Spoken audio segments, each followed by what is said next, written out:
My name is Samuel Carter, and at 67 years old, I've come to learn that true wealth isn't measured in bank accounts or stock portfolios. It's measured in loyalty, dignity, and the people who stand by you when life gets rough.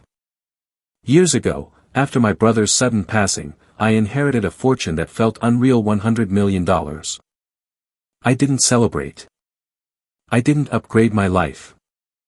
I locked that truth away, choosing to live as the man I had always been, a retired teacher, a widower, and a father who still drove his old truck to the grocery store every Thursday. My son, Andrew, never knew the details. He just knew me as the dad who coached Little League and read the paper in a worn recliner. Then he fell in love with Victoria Hayes, a woman whose smile was polished but whose eyes always seemed to be scanning the room for status. Her parents, Gregory and Margaret, lived for appearances, for optics as they called it. When they looked at me, they saw a burden, not a man. I could have silenced their judgment with a single check. But I didn't. I wanted Andrew to be chosen for love, not for money. Until the night of his wedding, when their insults cut too deep, and I finally revealed the truth. I wasn't supposed to have money. At least, not the kind of money that makes people whisper at country clubs or scan the business section to see if your name is there. For most of my life, my world was measured in football fields, lesson plans, and the faces of students who needed someone to believe in them. I lived paycheck to paycheck, but my life was full until my wife passed, leaving me with memories that still haunt every corner of my home. Then, years later, the letter came. My older brother, Jonathan, a man who had vanished into the whirlwind of Silicon Valley startups, had died unexpectedly. We hadn't spoken in over a decade. He'd lived in a world of venture capital and tech innovations while I stayed rooted in classrooms and locker rooms. And yet, despite the distance, he left everything to me. When the attorney Natalie Brooks, sharp-eyed and calm, slid the papers across the mahogany table, I thought she was joking. $100 million. The number glared back at me like an accusation.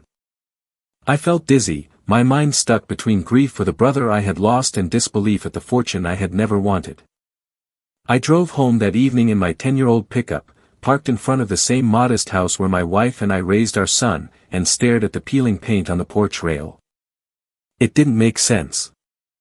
Money that large didn't belong in this world, the world of scraped knees, PDA meetings, and backyard cookouts. Inside, I sat in my recliner, the fabric worn thin at the arms, and tried to picture how life would change. It didn't. I couldn't. To me, wealth wasn't cash. It was the laughter of my boy when he hit his first home run. It was my wife humming old country songs while she cooked dinner. It was my neighbors who showed up with casseroles the night of her funeral. So I made a decision: no one would know. Not Andrew. Not the neighbors. Not even the men I had coached for years. Natalie helped me tuck it all away into a trust so secure it might as well have been buried under a mountain. I carried on as Samuel Carter, retired teacher with a small pension and an old knee injury, not Samuel Carter, multimillionaire. For years, the secret held steady, quiet and undisturbed. Then Andrew fell in love. He brought home Victoria Hayes, a striking young woman with ambition written in her smile and calculation flickering in her eyes. Her family, the Hayes, swear wealth, power, and pedigree wrapped in silk and arrogance. The first time I shook Gregory Hayes's hand, I felt his eyes sizing me up like a banker inspecting collateral. I told myself to stay calm, to let my son find his own way. But deep down, I worried. Because people like the Hayeses didn't see men like me as fathers. They saw us as liabilities. And when the wedding plans began, I started to wonder how long my secret could stay hidden. The first real dinner with the Hayes family was at a place I never would have chosen myself, a glittering restaurant downtown where the chandeliers looked like falling stars and the menus didn't bother listing prices. Victoria called it a family introduction. To me, it felt more like a performance. I arrived alone, stepping off the city bus after a 40-minute ride. I leaned on my old cane, the one I'd started carrying to keep the charade of a bum knee alive. My jacket was tweed, patched at the elbow, a far cry from the pressed suits and tailored dresses I passed on the way in. The hostess glanced at me with polite confusion before leading me to the reservation. The Hayes family was already seated. Gregory Hayes, bronzed as if the sun itself catered to him, stood to greet me with a handshake that felt more like a measurement than a welcome. His wife, Margaret, barely tilted her chin, her pearls glowing beneath the dim lights. And there was Victoria, dazzling in her composure, who offered me a smile so polished it reflected the silverware. "Mr. Carter," Margaret said smoothly, "it's so nice you could make it downtown. Quite a journey, I imagine." Her words carried the weight of assumption: buses, traffic, inconvenience, all things beneath her world. I nodded politely. "Not too bad," I said. "I enjoy seeing the city." The first half hour was filled with stories of ski trips to Aspen, summer homes on the Cape, and a recent fundraiser where they rubbed shoulders with senators. They spoke fluently in the language of status. My contributions, when they asked, were short. I told them I was retired, that I'd spent decades teaching. Gregory smiled faintly, the way a man might acknowledge a cashier before turning back to his phone. Victoria's role was more delicate. She had a talent for turning kindness into subtle insult. When I ordered steak instead of their sea base with saffron foam, she leaned in with a voice dripping sweet. "It's wonderful, Samuel, that you stick to the classics. No point in pretending, right?" I could feel the sting beneath the sugar. To her, my choice was not comfort, it was proof of limitation. And then came the moment that lodged itself deep in my chest. As dessert plates were cleared, Victoria folded her hands neatly, her eyes flicking to my cane. "Evan," she said, turning to my son with calculated concern, "should we call a car for your father? It must be exhausting for him to handle public transport at night. These streets aren't easy for someone in his condition." The table went still. For a moment, I thought Evan would say something, would defend me. But he just lowered his gaze to his untouched wine glass. His silence said more than any words could. I smiled thinly, pressing the hidden button on the side of the pen in my pocket. A small red light blinked alive where no one could see. The recording began. The rest of the evening passed in a haze. I let them talk about stock options and the optics of venue choices. Margaret mused about floral arrangements that photograph well. Gregory spoke of brand consistency, as though his daughter's marriage were an IPO. When it was finally time to leave, I excused myself and made the long walk back to the bus stop under the city lights. My reflection in the darkened windows looked tired, yes, but also resolved. They thought they had assessed me Completelian old, poor father barely holding on. What they didn't know was that every word, every insult, was being carefully stored away. And I knew this much: if they could belittle me so easily now, their disdain would only grow louder when the wedding spotlight turned brighter.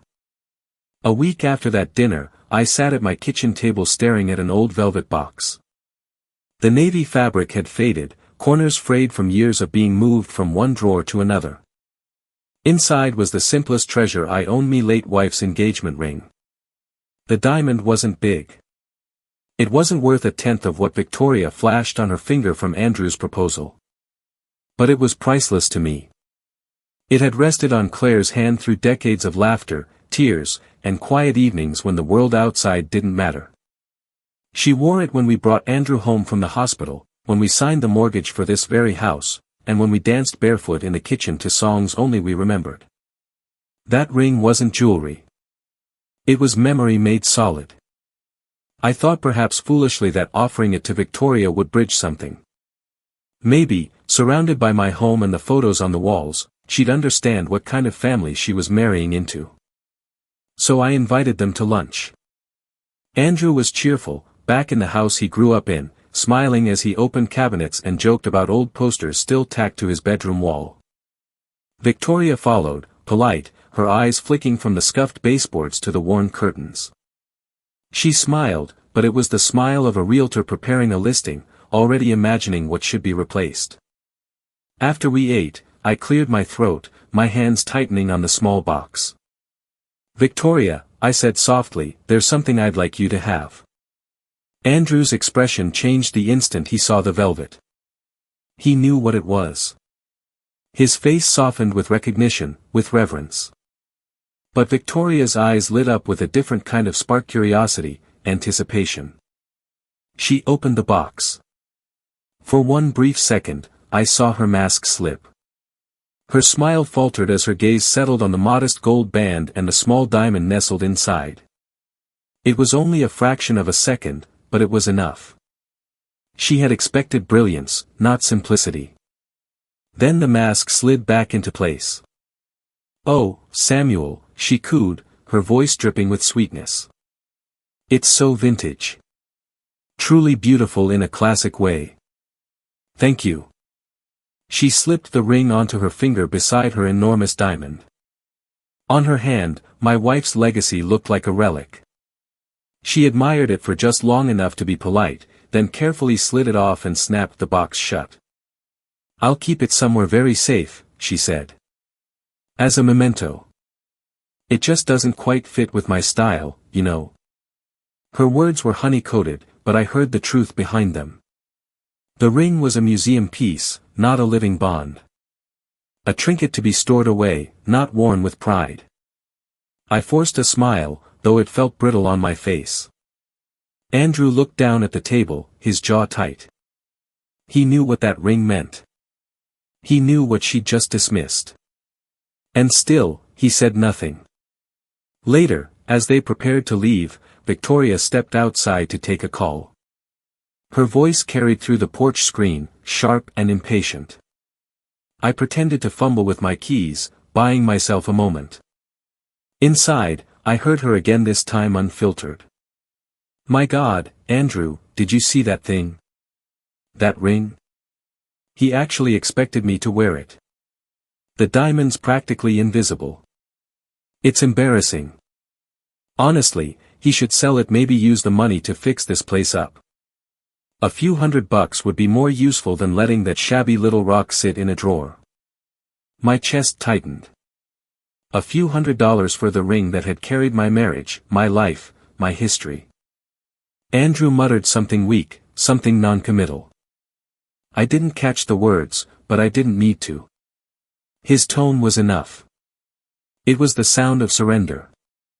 I stood there in the hall, my hand brushing the recorder pen in my pocket. It was already capturing every word. And in that moment, something hardened inside me.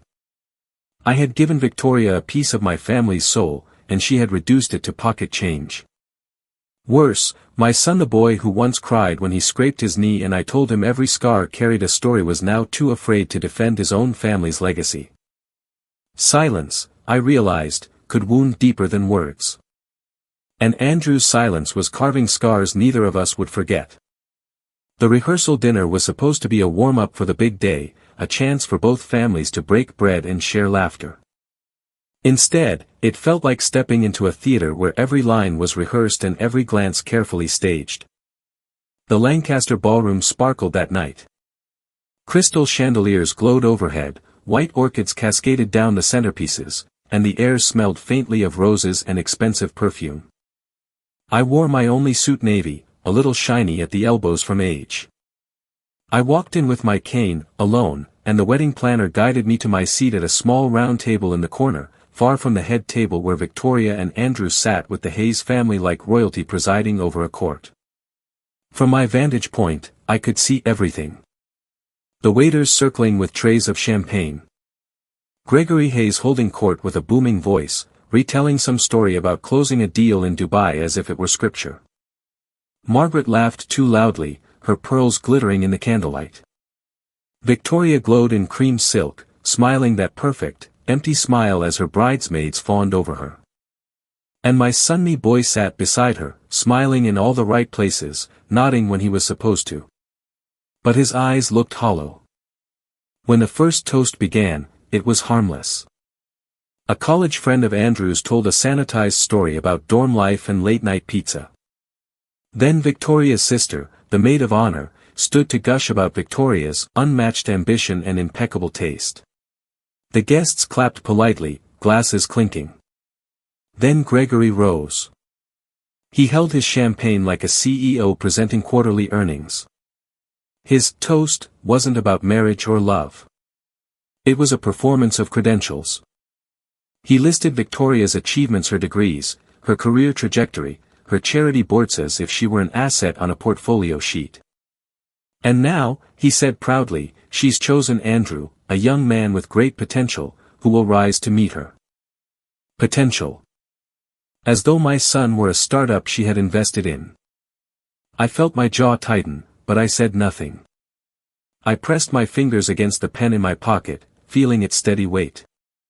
Then it was Victoria's turn. She rose gracefully, her dress catching the light, her voice smooth and melodic. I want to thank everyone for being here tonight, she began, smiling around the room before her gaze landed on me in my lonely corner. And of course, I want to give a very special thank you to my future father-in-law, Samuel. Every head turned. For the first time that evening, I was the center of attention. Victoria continued, her tone sweet but edged with glass. From the moment I met you, Samuel, you've been such a grounding presence in our lives. She let the word grounding hang in the air.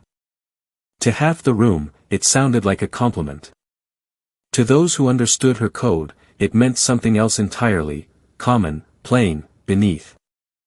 In a world so fast-paced and focused on success, she went on, gesturing at the lavish room, you remind us of a simpler, humbler way of life. And for that perspective, we are truly grateful. Polite applause rippled through the room. I watched as Gregory smirked faintly, Margaret nodding approvingly. They knew the double meaning. She wasn't praising me, she was presenting me as a cautionary tale. But she wasn't done. And even though you couldn't contribute financially to this beautiful evening, your presence itself is the most valuable gift of all. To Samuel. The clapping grew louder. Glasses raised. I sat still, my hand steady on the pen beside my water glass. The insult was wrapped so elegantly that half the room missed it, but I didn't. And neither did Andrew. I glanced at him. His face was flushed, his eyes cast down, his knuckles white around his champagne flute. He didn't look at me. He didn't look at Victoria. He just swallowed and raised his glass with everyone else. That hurt more than her words. My son, toasting to my humiliation. But I didn't flinch. I didn't storm out. I smiled faintly, the kind of smile no one could read, and waited for the applause to die.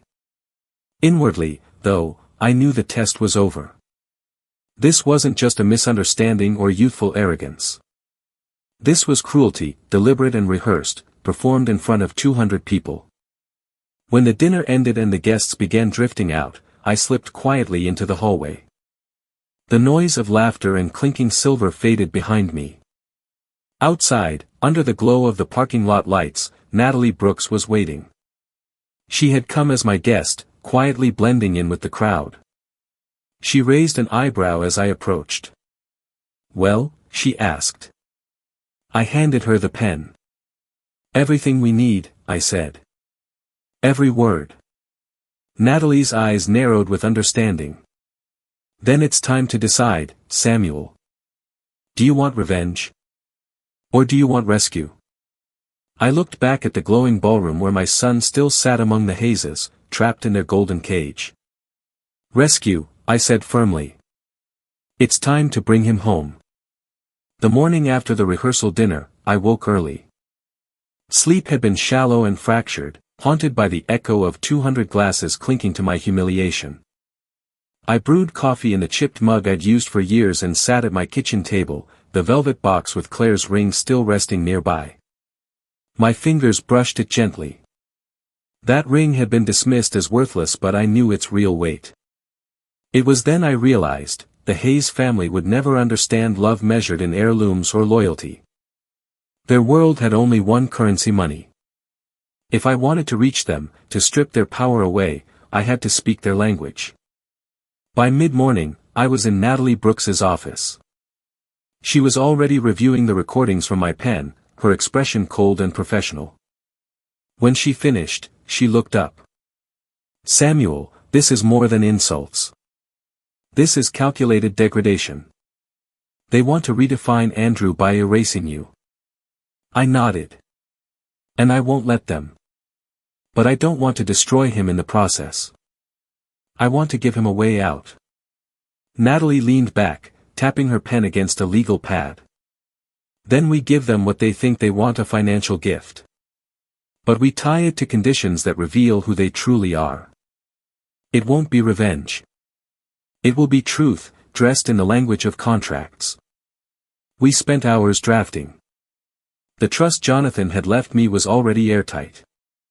But Natalie crafted an amendment that would become my wedding gift.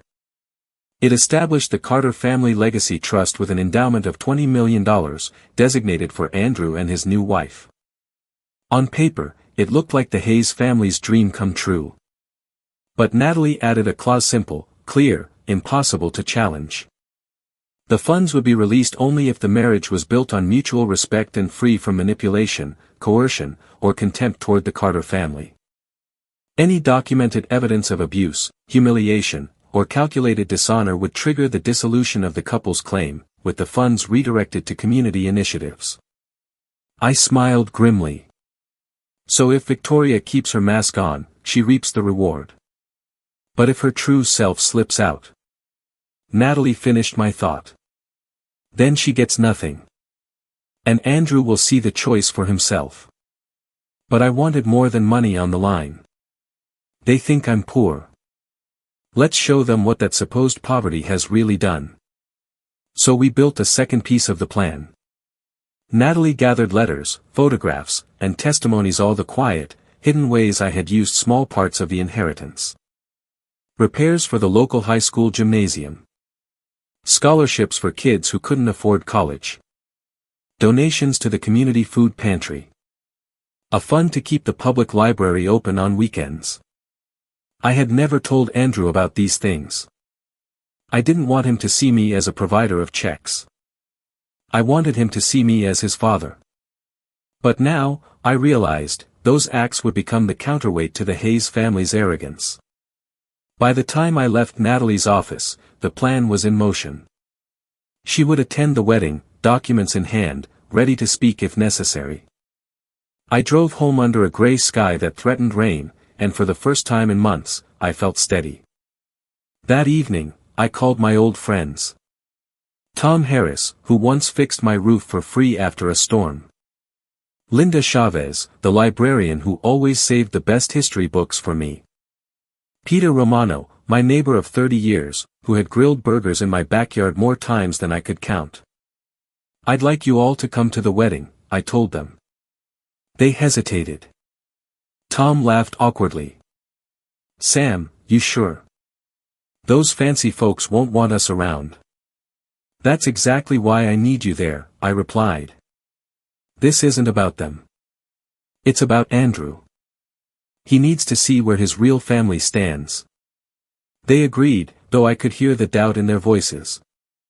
Later that night, I sat in my recliner, Kane resting beside me, and stared out the window. My house was quiet, filled with ghosts. But for the first time in a long while, I didn't feel powerless. I felt ready. The Hayes family thought they had mapped every angle, every optic, every brand detail of this wedding. But they hadn't counted on the one thing money can't script, the truth. I would give them their financial gift, a trust worth millions, wrapped up in ribbon. But inside that box was a mirror, polished and merciless. And when they looked into it, they wouldn't see meth poor, broken old man they mocked. They would see themselves. The morning after the rehearsal dinner, I woke early. Sleep had been shallow and fractured, haunted by the echo of 200 glasses clinking to my humiliation. I brewed coffee in the chipped mug I'd used for years and sat at my kitchen table, the velvet box with Claire's ring still resting nearby. My fingers brushed it gently. That ring had been dismissed as worthless, but I knew its real weight. It was then I realized, the Hayes family would never understand love measured in heirlooms or loyalty. Their world had only one currency: money. If I wanted to reach them, to strip their power away, I had to speak their language. By mid-morning, I was in Natalie Brooks's office. She was already reviewing the recordings from my pen, her expression cold and professional. When she finished, she looked up. "Samuel, this is more than insults. This is calculated degradation. They want to redefine Andrew by erasing you." I nodded. "And I won't let them. But I don't want to destroy him in the process. I want to give him a way out." Natalie leaned back, tapping her pen against a legal pad. "Then we give them what they think they want, a financial gift. But we tie it to conditions that reveal who they truly are. It won't be revenge. It will be truth, dressed in the language of contracts." We spent hours drafting. The trust Jonathan had left me was already airtight. But Natalie crafted an amendment that would become my wedding gift. It established the Carter Family Legacy Trust with an endowment of $20 million, designated for Andrew and his new wife. On paper, it looked like the Hayes family's dream come true. But Natalie added a clause: simple, clear, impossible to challenge. The funds would be released only if the marriage was built on mutual respect and free from manipulation, coercion, or contempt toward the Carter family. Any documented evidence of abuse, humiliation, or calculated dishonor would trigger the dissolution of the couple's claim, with the funds redirected to community initiatives. I smiled grimly. So if Victoria keeps her mask on, she reaps the reward. But if her true self slips out? Natalie finished my thought. Then she gets nothing. And Andrew will see the choice for himself. But I wanted more than money on the line. They think I'm poor. Let's show them what that supposed poverty has really done. So we built a second piece of the plan. Natalie gathered letters, photographs, and testimonies, all the quiet, hidden ways I had used small parts of the inheritance. Repairs for the local high school gymnasium. Scholarships for kids who couldn't afford college. Donations to the community food pantry. A fund to keep the public library open on weekends. I had never told Andrew about these things. I didn't want him to see me as a provider of checks. I wanted him to see me as his father. But now, I realized, those acts would become the counterweight to the Hayes family's arrogance. By the time I left Natalie's office, the plan was in motion. She would attend the wedding, documents in hand, ready to speak if necessary. I drove home under a gray sky that threatened rain, and for the first time in months, I felt steady. That evening, I called my old friends. Tom Harris, who once fixed my roof for free after a storm. Linda Chavez, the librarian who always saved the best history books for me. Peter Romano, my neighbor of 30 years, who had grilled burgers in my backyard more times than I could count. "I'd like you all to come to the wedding," I told them. They hesitated. Tom laughed awkwardly. "Sam, you sure?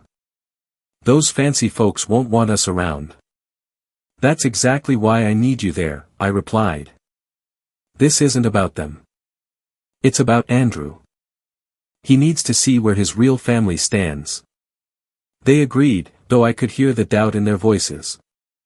Later that night, I sat in my recliner, Kane resting beside me, and stared out the window. My house was quiet, filled with ghosts. But for the first time in a long while, I didn't feel powerless. I felt ready. The Hayes family thought they had mapped every angle, every optic, every brand detail of this wedding. But they hadn't counted on the one thing money can't script, the truth. I would give them their financial gift, a trust worth millions, wrapped up in ribbon. But inside that box was a mirror, polished and merciless. And when they looked into it, they wouldn't see meth poor, broken old man they mocked. They would see themselves. The wedding day dawned bright and warm, the kind of golden September morning brides dream about. The sun painted the city in honey, and the church bells rang as if the entire world had gathered to celebrate Victoria Hayes and Andrew Carter. I arrived early, cane in hand, my best suit pressed as neatly as an old man could manage. Outside the grand cathedral, luxury cars lined the curb, polished so sharply they reflected the clouds above. Guests in designer gowns and tailored tuxedos stepped onto the red carpet runner with the confidence of celebrities. Inside, the sanctuary was transformed. White roses cascaded down the altar, tall glass vases shimmered with floating candles, and a string quartet played softly from the loft. Everything whispered wealth, every detail curated to prove the Hayes family's superiority.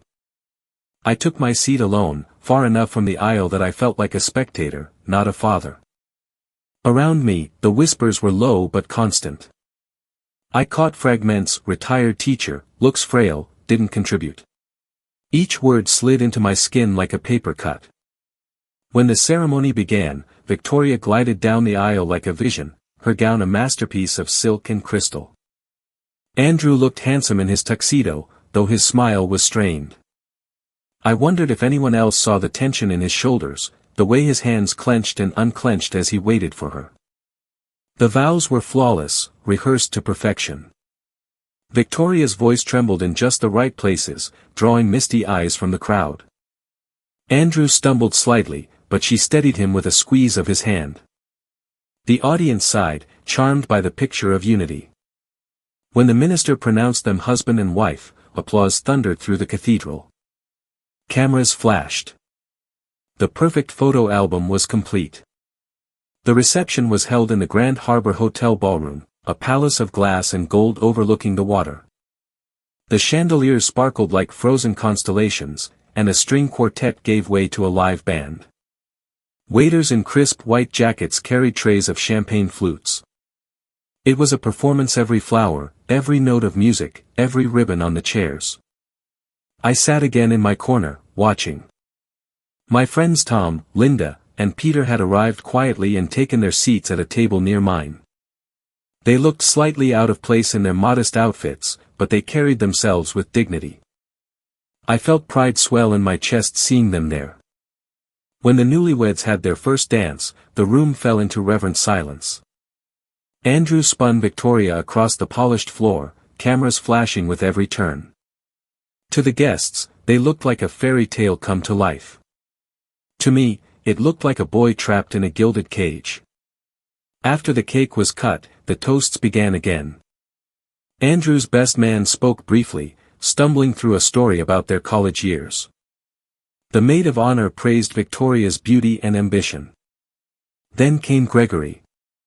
He stood with confidence, his voice booming as he praised his daughter's achievements and hinted at the bright future awaiting the couple: business ventures, charitable galas, power connections. He never once mentioned love. Margaret followed with a speech that sounded more like a magazine article, filled with brand names and references to high society. The guests applauded dutifully, their smiles rehearsed. And then, of course, Victoria rose. She stood in the glow of the spotlight, her cream-colored gown catching every shimmer of light. She looked radiant, untouchable. Her voice rang out, polished and sweet. She thanked her parents for their generosity, her bridesmaids for their loyalty, her wedding planner for orchestrating perfection. Then her eyes found me. And of course, she said with a smile as sharp as glass, I must give a very special thank you to my new father-in-law, Samuel Carter. The crowd turned as one, 200 eyes pinning me to my chair. From the very first moment I met Samuel, she continued, her voice dripping with condescension masked as affection, he has been such a grounding presence in our lives. She let the word hang again, like a dagger. Grounding. Humble. Lowly. In this whirlwind world of ambition and success, Samuel reminds us of a simpler, humbler way of life. For that perspective, we are truly grateful. There was polite laughter. I felt my friends at the next table stiffen. But Victoria wasn't finished. She raised her glass, her diamonds glittering in the light. And even though Samuel couldn't contribute financially to this beautiful celebration, his presence is the most valuable gift of all. To Samuel. The applause thundered. Glasses clinked. And I watched as my son lifted his champagne flute and joined them. For a moment, my vision blurred. Not from tears, but from the weight of it all. My son, toasting his own father's humiliation. But then, something inside me settled. A calm, steady certainty. The moment had arrived. I rose slowly from my chair, leaning on my cane. The applause faded as people noticed me moving toward the stage. The DJ hesitated, microphone in hand, until I reached out and took it. The room hushed. 200 faces turned my way. Victoria's smile faltered just slightly, replaced by a flicker of irritation. This wasn't in the script. Gregory folded his arms. Margaret tilted her chin in disapproval. "Good evening," I said, my voice amplified through the speakers. It didn't tremble. "It's a beautiful thing to see so many friends and family gathered here to celebrate marriage." I paused, letting the words hang. The silence was thick, waiting. "A marriage," I continued, "is supposed to be built on trust, respect, and shared values. It's supposed to be about legacy, not just of wealth, but of character." A murmur rippled through the room. I could feel Victoria's eyes drilling into me, her patience fraying. I smiled faintly. As a father, all I've ever wanted is for my son to be happy, to be with someone who sees the best in him, who respects where he came from and will stand by him in building a future. Then I turned, locking eyes with Victoria. Over these past months, I've learned many lessons. Some of them have been painful. But tonight, I think it's time we talk about what real value means. The ballroom was silent. 200 guests leaned in, sensing something was about to break. And I knew, the next words, the next reveal, would shatter their perfect illusion forever. The ballroom was so still that I could hear the faint hum of the chandeliers. 200 guests leaned forward, waiting for me to stumble through some awkward blessing they could politely applaud before the party resumed. But I wasn't here to play their script. "My gift tonight," I began, my voice clear, "is not crystal stemware or a check for the honeymoon. It's something else." A statement. You see, I was raised to believe a person's worth was measured not by their bank account, but by their integrity. But recently, I've been taught that, for some people, worth is a calculation, assets and liabilities, optics and branding. And so, if money is the only language understood here, then let us speak it plainly. A ripple of discomfort moved through the crowd. I could see Gregory Hayes stiffen, his jaw clenching. Margaret whispered sharply to her neighbor. Victoria, though, held her smile, though her eyes glinted with warning. I gave a small nod toward the back of the room. Right on cue, Natalie Brooks rose from her seat. She cut a striking figure in a dark tailored suit, walking toward the stage with calm authority. The room shifted uneasily, murmurs rising as if sensing the collision of two worlds, the glossy Hayes performance and the unshakable weight of the law. Natalie joined me, taking the microphone. "Good evening," she said, her voice smooth but commanding. "My name is Natalie Brooks. I am legal counsel for Mr. Samuel Carter." The Hayes family froze. This was no sentimental fatherly toast. This was something else entirely. Natalie continued, her gaze sweeping over the glittering tables. "There has been much said tonight about humility, presence, and financial contribution. Allow me to clarify for the record. Mr. Carter is not poor. He is the sole heir to the estate of his late brother, Jonathan Carter. As of last quarter's close, his net worth exceeds $100 million. Gasps tore through the room. Forks clattered onto plates. A woman near the front actually dropped her glass, the champagne spilling like liquid gold across the linen. I watched Victoria's face transform. For a fleeting second, her mask cracked shock, hunger, then a greedy spark that gleamed in her eyes like a flare. But then she realized all 200 guests were staring, and her smile snapped back into place, brittle and trembling. Gregory's face went pale. Margaret pressed her pearls to her chest. Around the room, conversations erupted in shocked whispers. Natalie raised a hand, quieting the storm. "Furthermore," she said, her tone sharpening, as a wedding gift, Mr. Carter established the Carter Family Legacy Trust with an initial endowment of $20 million for the benefit of Andrew Carter and his new wife. Another gasp swept the room. I saw Victoria's lips part, a manic hope lighting her face. For a heartbeat, she looked triumphant, humiliation erased, her gamble justified. But Natalie wasn't finished. Her eyes locked on Victoria. However, after recent revelations, my client signed an amendment this afternoon. The trust now stipulates that the $20 million is conditional upon the marriage being founded on mutual respect and free from manipulation or contempt toward the Carter family. Should evidence of such behavior exist, the trust will be dissolved, and the funds redirected entirely to community project scholarships, housing, and public works already supported by Mr. Carter's philanthropy. The ballroom fell silent again, but this time it was suffocating. I let the words hang before speaking again, my voice steady. You see, I didn't hide my inheritance out of shame. I hid it to see what kind of people my son would surround himself with. And tonight, the evidence is undeniable. Every slight, every insult, every moment of contempt, it was recorded. The truth cannot be polished away with smiles or champagne. I nodded once more. The DJ, confused but cooperative, pressed play. From the speakers came Victoria's own voice, venomous and unguarded. My God, Andrew, did you see that thing? He actually expected me to wear it. The diamond's practically invisible. It's embarrassing. Honestly, he should sell it, maybe get a few $100 to fix this dump. Gasps echoed. Guests shifted uncomfortably. I glanced at the table where Tom, Linda, and Peter sat, their faces stricken. The contempt Victoria had voiced was now public record. But the recordings didn't stop there. Her voice came again, cold and sharp. Bill the plumber. Maria the librarian. Hector the auto mechanic. This isn't a barbecue. This is an investment in our future. We cannot have people like that ruining the optics. This time the silence was laced with shame. Some guests bowed their heads. Others stared at Victoria with open disgust.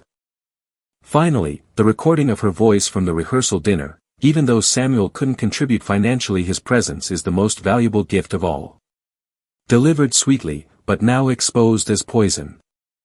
The last words died, leaving only the static hiss. When it faded, you could hear the collective heartbeat of the room. Victoria's mask shattered. Her skin flushed crimson, her lips trembled, her hands shook against the tablecloth. Then she snapped. You spied on me, she screamed, her voice jagged, stripped of all elegance.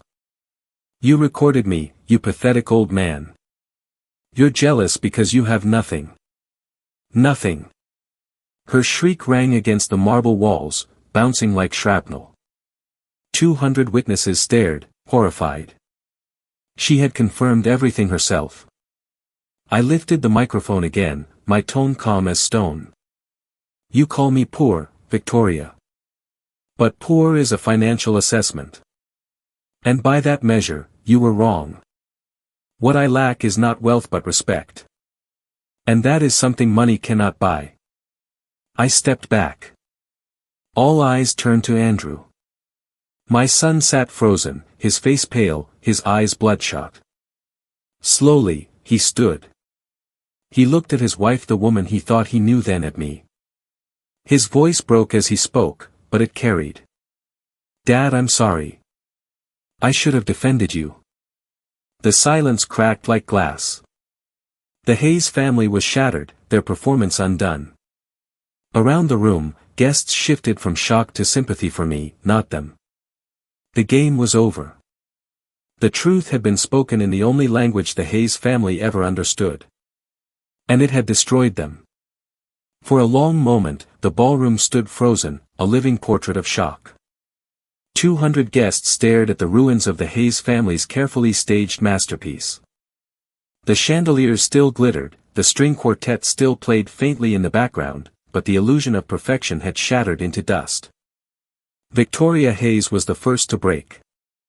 She let out a sound that wasn't a cry, wasn't a word, it was the guttural wail of a gambler who had just lost everything on one final bet. Her body crumpled into the folds of her $1,000 gown, sobs shaking her shoulders. Mascara streaked down her cheeks, the polished bride unraveling into someone raw and unrecognizable. Her parents didn't move to comfort her. Gregory Hayes rushed toward Andrew instead, gripping his arm with desperate force. "Listen, son," he hissed, his voice urgent and low, "this is all a misunderstanding. It can be fixed. Think about your future, think about the 20 million. Margaret Hayes leaned in, her pearls rattling with every trembling word. "She was just stressed, Andrew. Every bride is. Don't throw everything away over a few careless words." It was obscene. Their daughter lay broken on the floor, and all they could see was money slipping through their fingers. Andrew shook his head slowly, his eyes empty. He pulled his arm free with a weary finality.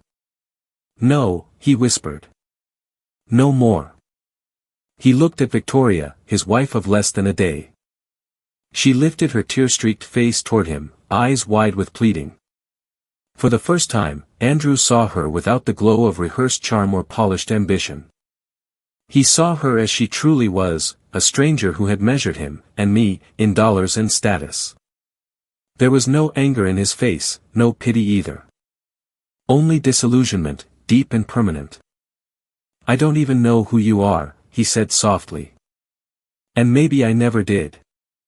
The room murmured, the collective gasp of witnesses watching a union collapse before it had even begun.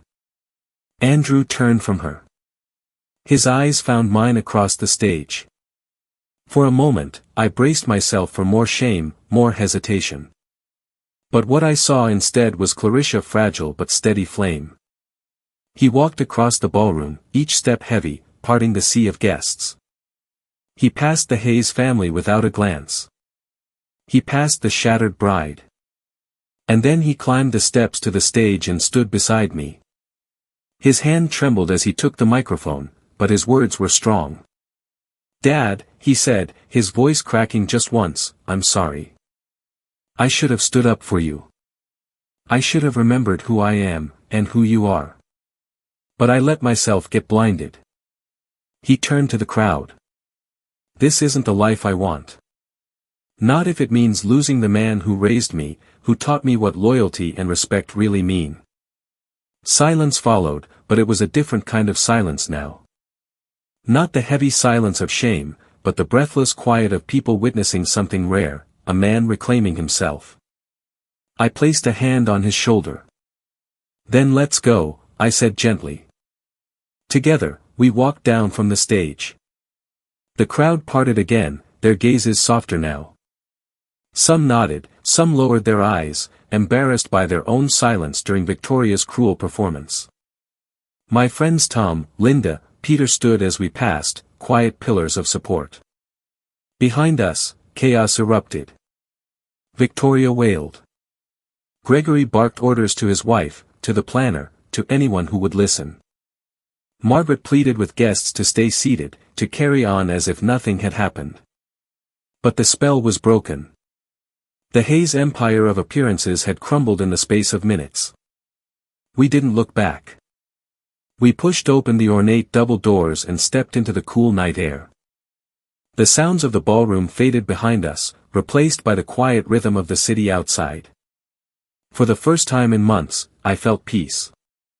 I hadn't come to that wedding to ruin a marriage.